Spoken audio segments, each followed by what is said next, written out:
И нормално за шумите, за шумскиот фонд, за заштитата, но и за казните ќе зборуваме со кого, ако не со првиот човек на јавното предпријатие Национални шуми, господинот Здравко Трајанов. Добар ден и добре дојдовте.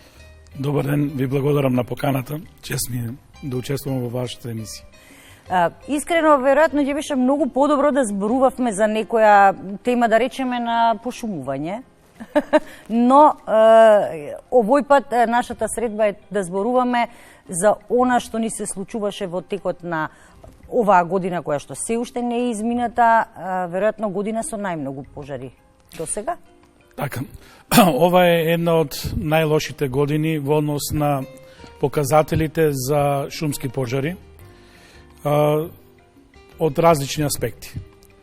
Огромна е фреквенцијата на шумските пожари. Ние имаме досега до 31.10. месец регистрирани 241 шумски пожар. Значи пожари кои настанале во уредено шумско земјиште и многу други шумски пожари кои се настанати во неуредено шумско земјиште. Тие дополнително ќе бидат обработени и соодветно кога ќе имаме податоци ќе излеземе со официјална бројка за истите. Ние согласно закон прибираме податоци за уредените шуми. Лош е и показателот и за опфатена површина, шумска површина која е уредена, така да до овој период 31.10 имаме некаде изгорено околу 60.000 хектара шума и при тоа е настаната штета на дрвна маса некаде околу 634.000 метри кубни дрвна маса се опфатени со тие шумски пожари во уредено шумско земјиште. Тоа се бројки кои се поразителни. Во секој случај, ни најмалку не можат да бидат репрезент на нешто позитивно во шумарството, туку напротив, треба да сериозно не замислат, како што спомнавте и вие во прилогот, за реформи во системите, со цел да поедноставно, поквалитетно, побрзо се справуваме со шумските пожари. Луѓето од македонски шуми се првите оние кои што излегуваат на терен кога настанува шумски пожар. Потоа, според ваша проценка, според проценка на луѓето кои што се на терен, се повикуваат и противпожарни и ако има потреба, нели, дирекцијата за заштита, полиција, војска и така натаму. Дали во моментов располагате со доволно луѓе кои што би можеле да бидат на терен и со доволно опрема која што тие луѓе треба да ја носат кога се гаси пожар? Секако, согласно закон, ние сме обврзани да ја штитиме шумата, односно да ја заштитуваме.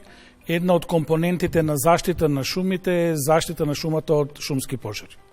Значи, тоа е наша законска обврска и ние соодветно на тоа секоја година разработуваме планови за заштита на шумата од пожари и таму ги предвидуваме сите неопходни активности во однос на потребни ресурси, луѓе, средства за тоа да се спроведе најдобро како што треба, односно како што доликува на едно современо шумарство. Меѓутоа, ние како ново раководство видовме дека и покрај тоа што дел од работите се завршени, меѓутоа видовме и многу слабости во системот и од тука сметам дека неопходно е реформи и во нашите структури со цел да ги подобриме работите и во таа насока дури ние одиме и чекор напред.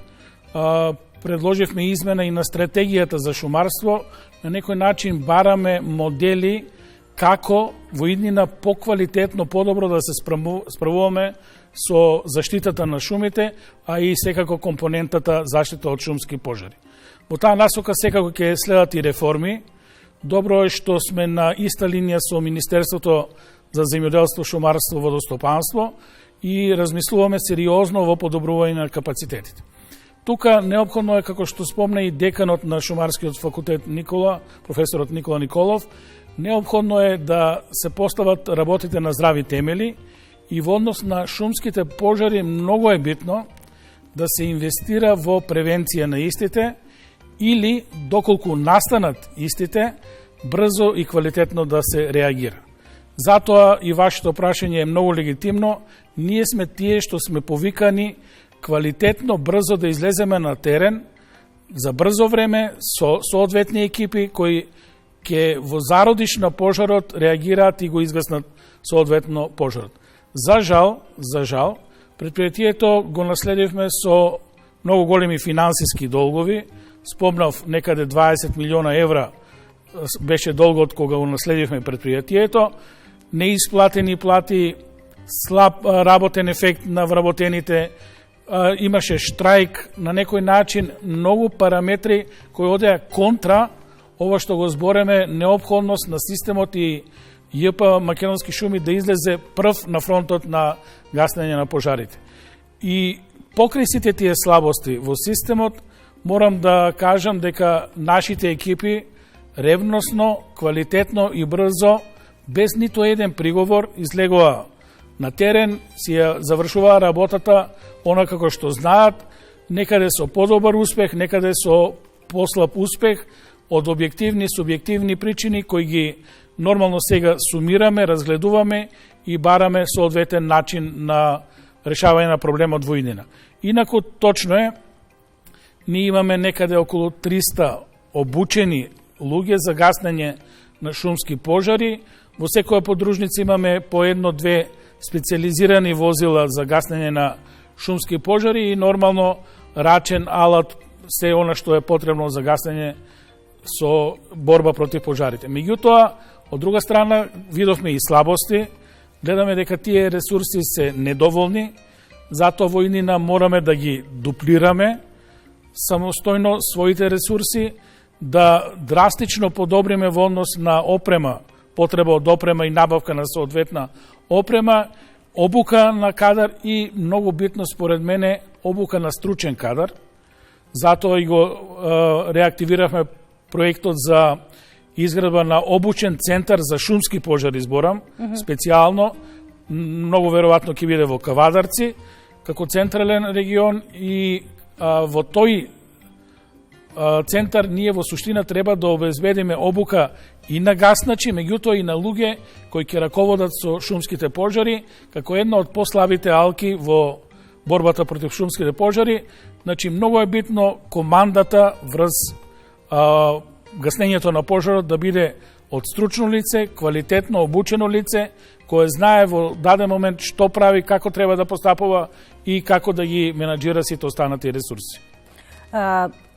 Оваа година, мислам дека и минатата, кога имаше пожар во Малешевијата, еден од начините да се изгасне огромниот пожар беше палење на нов, и кога тие два пожари ќе се судрат, тогаш практично настанува гасење на пожарот. Апсолутно, тоа е докажана добра тактика за гаснење на пожари, меѓутоа бара многу присебни луѓе и луѓе кои се обучени за таа работа. Да, тоа не може секој да го прави. Не може секој да го прави и тоа недозволено некој што не ја познава проблематиката ни да помисли да го прави, затоа што може самиот да се најде во замки на огнот.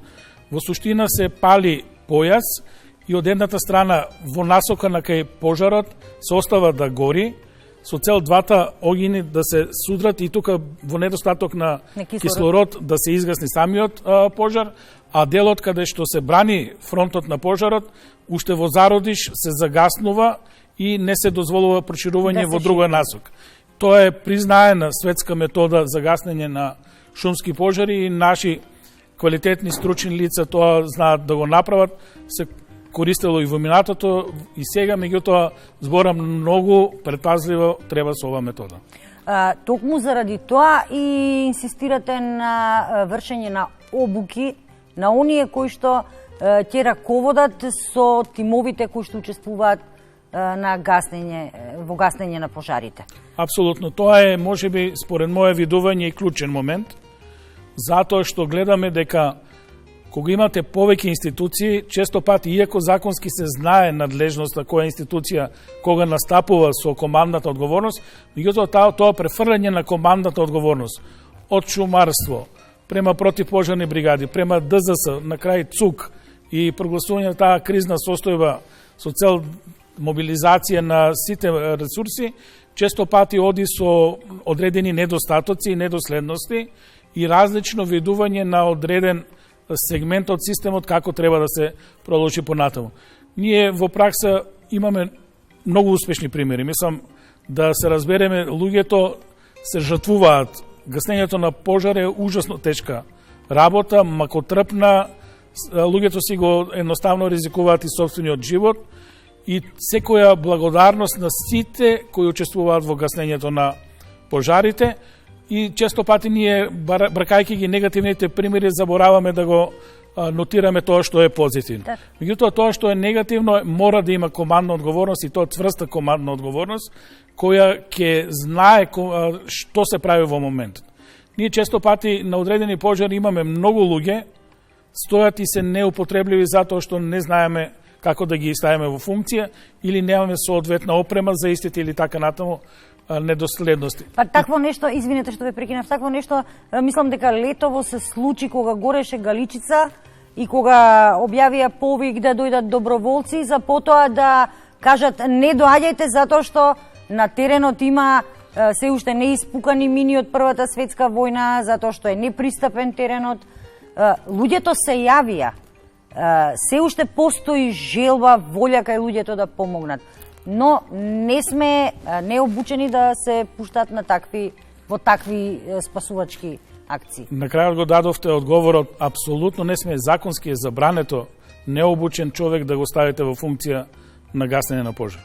Тоа е недозволиво затоа што од друга страна не научи и мислам ова историјата на пожарите дека необучени луѓе лесен се плен за самиот оган. И не ни вреде на нас гаснењето на пожарот ако изгубиме човечки живот поради недоследности во самата постапка на гаснење на пожари. Реков, тоа мора да биде многу синхронизирано, многу добро обезбедено, со командна одговорност, со јасно знаење кој што прави во целиот тој процес. На некој начин, ако тоа го воспоставиме, ако воспоставиме таков модел, тогаш ќе имаме многу подобра основа за борење против шумските пожари. Ке потенцирам многу развиени држави, вклучувајќи ги Соединетите американски држави, Канада, Австралија, Европа, Медитеранот, исто така имаат проблеми со шумските пожари и пожари од сериозни размери. Значи, тоа е негативна појава која зима замав во целиот свет. Меѓутоа, ние, соодветно, нашите прилики, нашиот менталитет, нашите ресурси, неопходно е да ги најдеме најдобрите начини како да се справуваме со шумските пожари, а тоа е возможно ако го реформираме системот, ако учиме од грешките и ако не ги повторуваме истите во пракса. И она што го спомна и деканот во прилогот, а јас кажав во најавата, статистички во Европа 9 од 10 шумски пожари се подметнати. Што значи дека доколку бидат фатени сторителите, треба да има многу строги казни, веројатно државата треба да размисли како да се казнат сторителите за да не планираат луѓето заради свое добро да подметнуваат пожари во шумите. Така. Очигледно не помагаат ни оние забрани за движење во шума летно време што се воведуваат.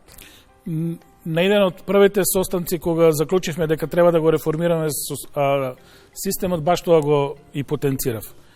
Во кривичниот законник имаме 3 члена кои го третираат овој проблем. И секогаш судска пракса е да се зима поблагата основа за сторителот на кривичното дело.